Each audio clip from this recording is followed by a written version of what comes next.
জয় মাতা জয়গুরু বামদেব। আজ আসছি মঙ্গলের তুঙ্গস্থ ফল। এই মঙ্গল কিন্তু প্রবেশ করছে এই মকর রাশির ঘরে তুঙ্গি অবস্থায়। তার সহিত শুক্রকে এবং রবিকে, বুধকে, মঙ্গলকে নিয়ে প্রবেশ করছে।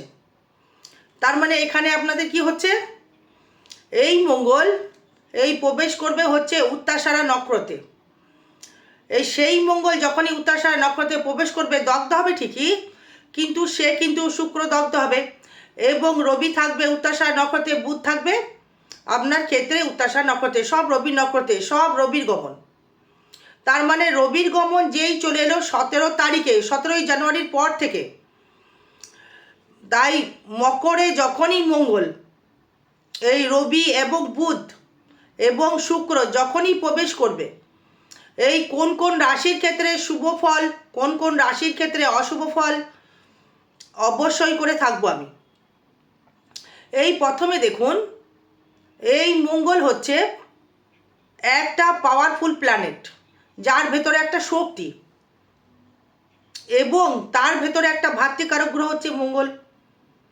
এবং সেই মঙ্গলের এই দৈহিক ক্ষমতা থাকবে প্রচুর। সে হচ্ছে সেনাপতি গ্রহ, তার ক্ষমতা হচ্ছে অসীম। একটা ব্যক্তি যদি মাস্তানি করে, তার মঙ্গল পাওয়ার থাকতে হয়। এই মঙ্গলের পাওয়ার নিয়ে সে কিন্তু মনোবল বলুন, এনার্জি বলুন, মানে সর্বস্ব কিন্তু মঙ্গলের আওতায়। তাই মকরে মঙ্গল এই তুঙ্গি হয়ে গেল, এই কালপুরুষের হচ্ছে দশম ভাব। তাহলে এখানে এই মঙ্গল দৃষ্টি করছে কোথায়? মেষের ঘরে দৃষ্টি করছে, কর্কটে দৃষ্টি করছে সিংহে,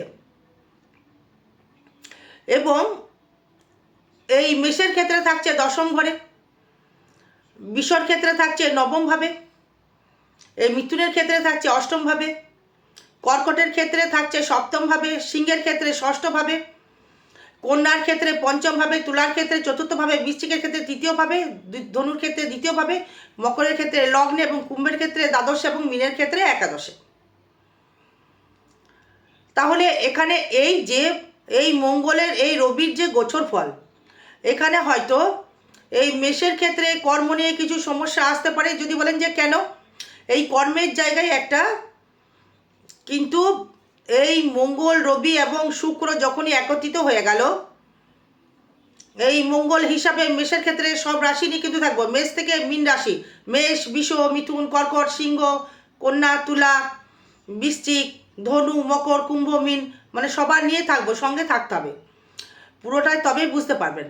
ভিডিওটা বড় হতে পারে, ভিডিওটা লং হতে পারে, মানে একটু সঙ্গে থাকতে হবে।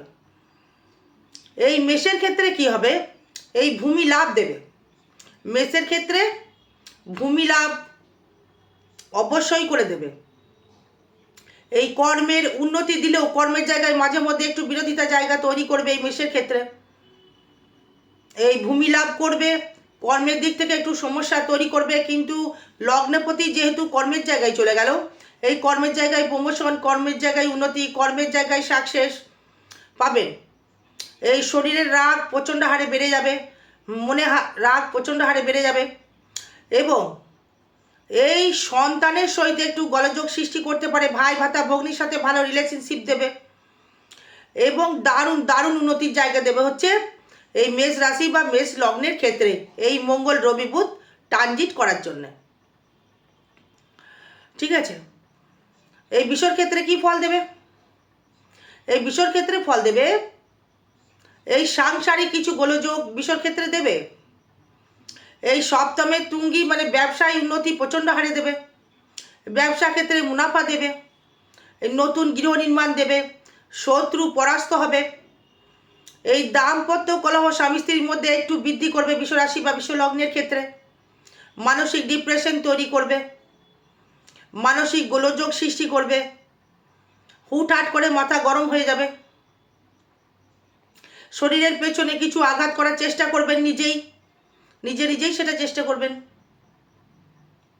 মানে এটা হয়তো প্রচণ্ড রাগ উঠে গেল, নিয়ে নিজে কিছু জায়গায় আঘাত করে ফেলেন। ব্যবসায় প্রচুর উন্নতি দেবে, ব্যবসা ক্ষেত্রে প্রচুর উন্নতি দেবে। এবং এই যেহেতু নবমে থাকছে মঙ্গল, দ্বাদশপতি সপ্তমপতি হয়ে, মানে স্ত্রী বা স্বামীর দ্বারা ভাগ্য উন্নতি বা ভাগ্য লাভ, তার থেকে এই ভূমি ক্রয় বা ভূমি লাভ বা জায়গা সম্পত্তি লাভ পাবার একটা যোগ থাকবে এই বিশ্ব রাশি বা বিশ্ব লগ্নের ক্ষেত্রে। এটা ট্রানজিট ফল বা গোচর ফল, এটা কারোর ব্যক্তিগত জন্ম চার্ট কিন্তু নয় দাদাভাই বা দিদিভাই। তাই বিশ্বর ক্ষেত্রে একটা শুভ ফল বার্তা বয়ে আনতে চলেছে।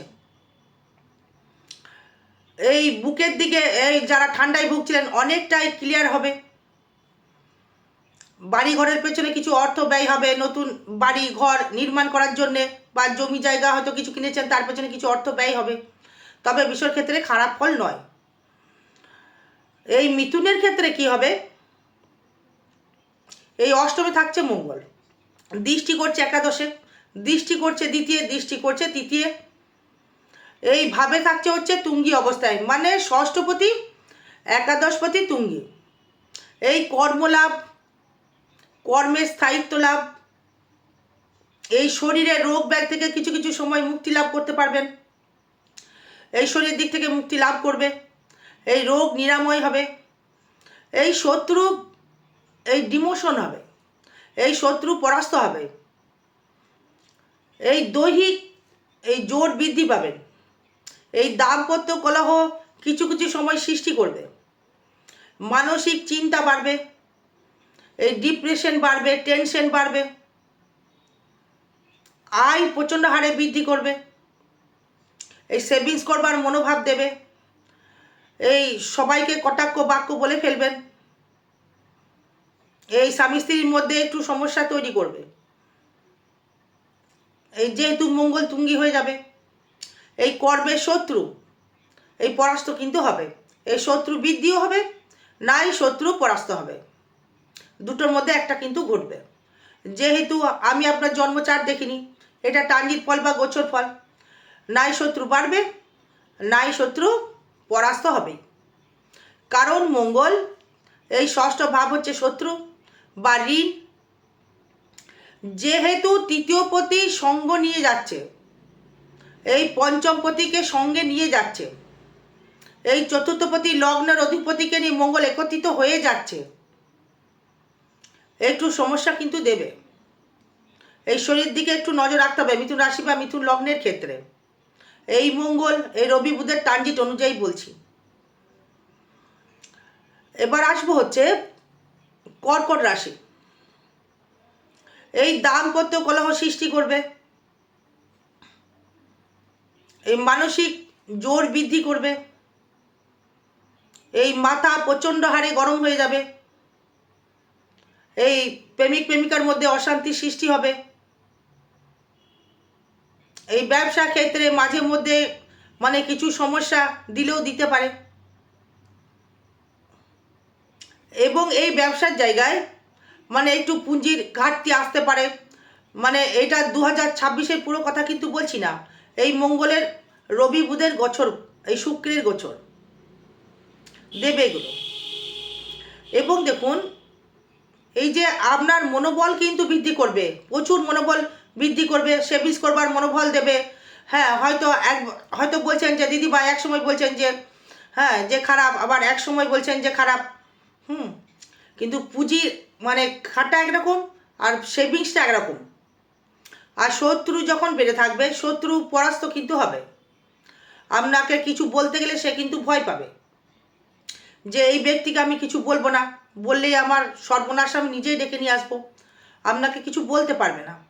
মানে আপনার লোক বল বৃদ্ধি হবে, লোক বল বাড়বে, এই লোক বলের প্রতি আপনার এনার্জি লেভেলটা বাড়বে, আপনার হাই উন্নতির জায়গাটা সৃষ্টি করবে, এবং বিজনেসের জায়গায় আপনি অনেকটাই ডেভেলপমেন্ট করতে পারবেন। কীরকম বিজনেস, যারা লোহার কোনো বিজনেসের সাথে যুক্ত রয়েছেন, অগ্নির সাথে যারা যুক্ত রয়েছেন, তারা কিন্তু মানে সাবধান নয়, উন্নতি বেশি করবেন। এবং দেখুন এই মঙ্গল যেহেতু দশমে দৃষ্টি করবে বলে আপনার কর্মস্থানটা পাকাপোক্ত জায়গা তৈরি করবে। যারা প্রশাসনিক জবের সাথে যুক্ত রয়েছেন, কর্কট লগ্ন বা কর্কট রাশি, তাদের সাফল্য উন্নতি তৈরি করবে। এবং মঙ্গলের গোচর ফল দেখে বলছি এই 4টে রাশির বলা হলো মেষ, বৃষ, মিথুন এবং কর্কট। পরের চ্যাপ্টার নিয়ে আবার করব, কন্টিনিউ দেখবেন। জয় মাতারা, জয় গুরু বামদেব। ভালো থাকবেন, সুস্থ থাকবেন। জয় মা।